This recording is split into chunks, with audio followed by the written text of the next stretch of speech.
Hey everybody, welcome back to Lindsey's Little Library. So we're here today because it is somehow August. And like into August, a good week already. Not sure where that time went. But I did want to tell you about the books that I read in July, which I had some really, really great books in July. Really great books. So somehow I read 8 of them. I think our road trip definitely helped. I think I had a little vacation. I finished like 3 books on vacation. It was really great. So again, some really, really great books. To start off our month, I read an arc of Smoke on the Wind by Kelly Estes. I think that's how you say it, Kelly, hopefully. This is one of those books that I long for. I long for the book that is underhyped. It's a gem. It's that book that I have found that I'm like, nobody else knows about this, and I'm going to tell the world and how amazing this book is, and this is it. This is it. So Smoke on the Wind. We got a couple of timelines going on here. We have a little historical fiction thrown in there, and we're in Scotland. So if you want some Outlander vibes, more like the setting and the history part vibes, this is it. We have 2 mothers that we follow. They live 100 years apart, if not more. I feel like it might be more. But they have a really, really special connection with their sons, and they're both on journeys with their sons along this trail in Scotland. And you get to learn about both of their circumstances that led them to this adventure, this journey. One of them's running from freedom. One of them is trying to find herself a way back to the connection with her son. And it's glorious. The way that Kelly describes Scotland, I was looking up on Google, and it's like it was what was in my head. She did such a beautiful job doing that. You cannot help but love these moms. And as a mom, man, this rustled up some feelings. I was crying. I was rooting for them. It was so great. It was so great. My mom currently has the book right now, and she's loving it just as much. This is 5 glowing stars. This is like the book I'm going to be raving about for the rest of the year. So you've been warned. All right, then I had to lighten things up a little bit, and July was also another buddy read month for the Booklist Thursday Besties. It's a group we have on Facebook. Every other month, every 3 months, we pick a book to read together, and we talk about it. So this time we went very beachy and read The Beach Trap by Allie Brady. This is my second Allie Brady and not my last. I'm loving her as an author. It's so fantastic. So this one follows 2 characters. We have Kat and Blake. They're sisters. They're half sisters. They are both left with an inheritance of this beach house, and they have to figure out what to do with it. Their relationship is a bit strained. Let's see, they knew about each other. Okay, let me just read back and not give anything away. So they met at Camp Chickawa. They had an instant connection. Everything falls apart when they learn that they're not just best friends, they're also half sisters. Confused and betrayed, the girls break off all contact until 15 years later when this whole thing comes up. There's a little bit of romance. There's definitely some sister bonds. There's some drama. It's all on the beach. It's so fantastic. I think I give it 4 stars. I really, really liked it. All right, so then I was really concentrating on finishing up the book on my Kindle before I swapped it with Amber. So I was in the middle of Sweetwater. This is, I believe, Christina Baker Klein's debut novel, I want to say. I gave it 3 stars. It was fine. So Christina Baker Klein wrote The Orphan Train. Yes. I get that mixed up with the Pan Genoff book all the time, but The Orphan Train, which I absolutely loved, and I've been wanting to read more by her. This one follows Cassie. She has been left a house and 60 acres in Sweetwater, Tennessee, when her grandfather passes away. She decides to leave New York and head down to Tennessee, not really knowing anybody. She was raised kind of off by herself by her father after her mother died when she was really, really young. So this is her mother's family. She's going to go meet. She's going to go see what this inheritance is all about and learn a little bit more about where she came from. It was enjoyable, but definitely forgettable. Even when I was writing up my notes, I was like, oh, what was that again? I know she went to Sweetwater, Tennessee, and that was about all I could remember. So if you're looking just to read more by Christina Bacon Klein, it's fine. It's good. It's enjoyable. I obviously wanted to keep reading it. It just was a little forgettable. All right. Then we have, I'm going to try to, yeah, we'll do this. Then we have Home is Where the Bodies Are by Geneva Rose. I recently saw her. I've kind of jumped back on the Geneva Rose bandwagon after we broke up for a short period of time because she let me down with, what was that book? You Never Should Have Come Here. But this one definitely revived our friendship. So we have 3 siblings reunite to sort out their estate after their mother passes away. We've got a lot of similar things here of like people passing away and then they gather together to deal with their estate.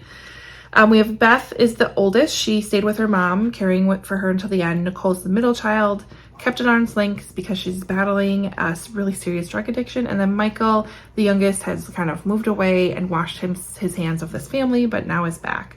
It also takes place in Wisconsin and has a lot of Wisconsin references, which I absolutely loved.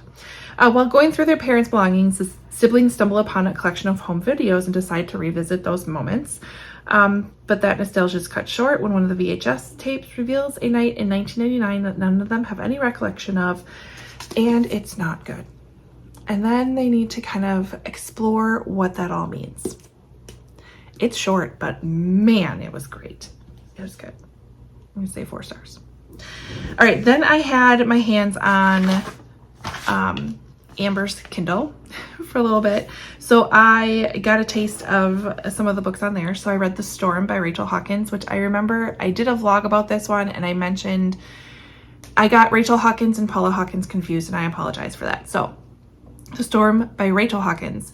It doesn't come out, I want to say, until like January. Like there's still a ways before it actually comes out, but 4 stars and you need to get your hands on it. This one takes place and we have this build up because we know that there's this storm coming because there's this countdown at the beginning of the chapters. But as this buildup is happening, we're starting to learn the history of this Gulf Coast town. It's known for surviving very devastating hurricanes. There's been a number of ones that people remember. During the hurricane in 1984, there's a bit of a mystery that happened for the locals to figure out, make impressions of, judge on, whatever.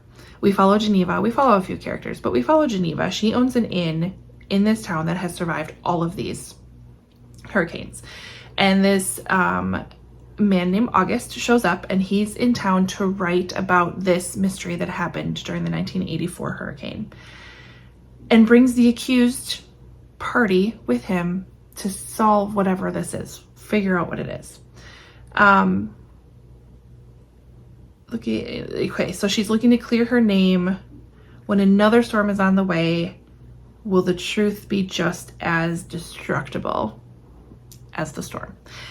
It was so good. I couldn't stop reading that. I'm reading that like in between basketball games. I'm reading in the car any chance I get. I had that Kindle attached to me. It was so great. I loved it. All right, then I picked up King of Ashes by S.A. Cosby. This was for her Decorative TBR-a-thon. What else? Catch-up-a-thon. I don't know. There's a lot of readathons I was trying to like check off and then I fell off the bandwagon. So it's okay. But I enjoyed this one. This is his newest one. We, again, with this theme of like kids returning after some sort of incident with parents. So Roman left his family behind, kind of moved to Atlanta from, I think they live in Tennessee.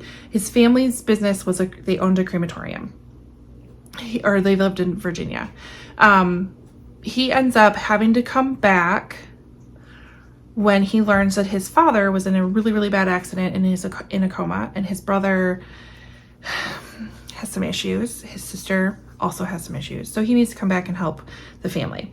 He gets caught up in the crazy and drama that his brother kind of started and ends up being brought into a situation where he needs to help fix things. And S.A. Cosby is gritty and raw and There are scenes in this book I will never forget, but it was really good. It was really good. So I think I gave this like 4.5, 5 stars. It was really good. I know that's not a great description, but I don't want to give anything away because you just got to go into it and just be along for the ride.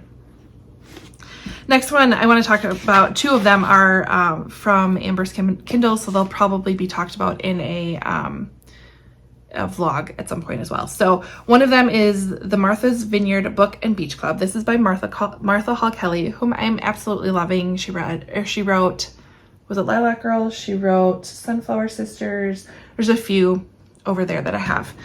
So this one, 4.5 stars. I loved it. We have kind of a few main characters. We have Bess, Cadence, and Blair. They're living on Martha's Vineyard. They're not necessarily the vacationers that come there. They live there all the time. They live on a farm with grandma, and grandma, oh my gosh, I love her. I love her. She reminds me of my grandma. So this is during World War II. The army is on Martha's Vineyard prepping for going into battle. They're doing different trainings and stuff like that. At the same time, Blair knows that she has seen a German U-boat in the ocean, and she keeps reporting it, and nobody's believing her, and blah, blah, blah, blah. And we go from there. So we actually have dual timelines here, but the present day timeline isn't, we get a short snippet of it and then this long story. And so the present day is Elizabeth Devereaux is hosting a girl named Mary. She's mourning the death of her mother. She decides to go to this painting class that Elizabeth Devereaux, who's pretty world famous, is hosting. When she gets there, instead of this painting class, Elizabeth is telling her the story of the Smith sisters, who are Cadence and Blair, and then Bess is involved.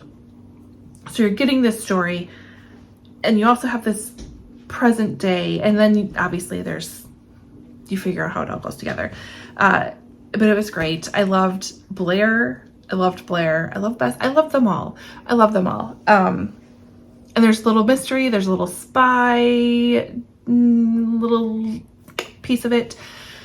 How else do I describe it without giving anything away? I think that's about it. Oh, there's this really great neighbor. This is a book that will stick with me for quite a while. And I like I said, absolutely loved it. And the book references in here are on par. It was great. It was great. And then the last book that I got read in July was The Night Shift by Alex Finley. This one had some nostalgia for me, my friends. This was a 4-star. We are in 1999, New Year's Eve. We're at Blockbuster Video, and we start there, and all I think about is the number of trips I took in high school with my friend Sarah to go pick out a movie for the night. It was great. But then what happened is not so great. So on New Year's Eve, 1999, Y2K, Blockbuster Video, 4 teenage girls are attacked, and one of them survives. 15 years later, the same kind of MO happens. 4 more teens are attacked, 1 survives. So we follow a number of different perspectives here. We have the Blockbuster survivor from the 1999 incident. We have the brother of the accused person, who people think did the 1999 incident. And then we have this FBI agent, who I love her, who's just determined to solve both crimes. And we go down that path. And as Alex Finley is so great at, I feel like he's one of the best at giving me a red herring that I will absolutely follow and believe in, and then he just pulls the rug out from under me. It was great. I enjoyed it. Again, the nostalgia, but also the mystery behind it was spot on. It was another one that I couldn't put down. So 8 solid books in the month of July. Nothing to complain about at all. For August, there's a couple of different things. I still have a book on my Kindle that I'm reading for that is Amber's, and then we need to switch because I want to get back to my books. And then I still have a couple 5-star predictions. I have a couple book club books that I'm reading. So it's going to be a bit of a busy month, but nothing I can't handle, right? What was your favorite book that you read in July? Leave that comment below. I would love, love, love to see that. Otherwise, give me, is there anything on these?